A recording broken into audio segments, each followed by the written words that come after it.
দেশ পরিচালনার দায়িত্ব পায়।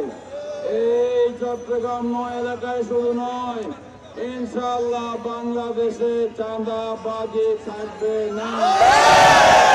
সন্ত্রাসের কবর রচনা করব।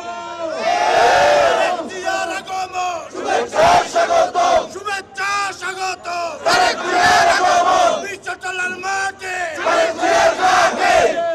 সমাজে বিশৃঙ্খলাকারী সৃষ্টিকারীদের কোনো জায়গা হবে না।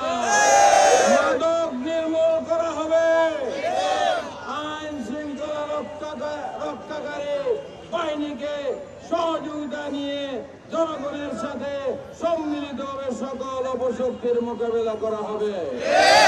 আগামীর বাংলাদেশ হবে জনগণের সরকারের বাংলাদেশ, দুর্নীতি মুক্ত বাংলাদেশ, মানুষের অধিকারের বাংলাদেশ, নারী পুরুষ শিশু সবার জন্য নিরাপদ বাংলাদেশ এবং জনগণের যে নির্বাচিত সরকার জনগণের কথা বলবে, জনগণের সমস্যার সমাধান করবে, এই প্রত্যাশা আমাদের সকলের জনগণের।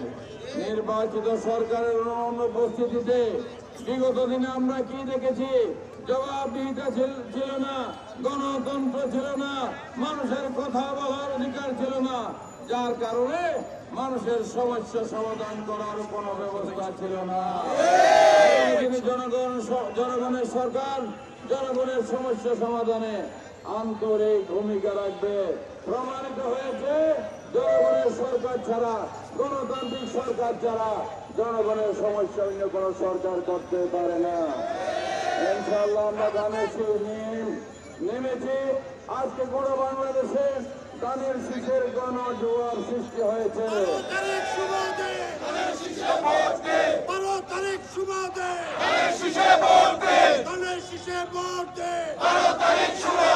আগামীকালের জনসভা জনসভা এখন কিছু শক্তি, কিছু যারা প্রতিদ্বন্দ্বিতা করছে আমাদের সাথে মাঠে আছে, তারা কিন্তু প্রমাদ গুনছেন। জনগণের পাশ কিন্তু তারা বুঝে গেছে। পরাজয়ের অগ্রিম পরাজয়ের বার্তা কিন্তু ওনারা পেয়ে গেছে। যার কারণে কিছুক্ষণ নির্বাচন কমিশন নিয়ে কথা বলে, কিছুক্ষণ প্রশাসন নিয়ে কথা বলে, লেভেল প্লেইং ফিল্ডের কথা বলে।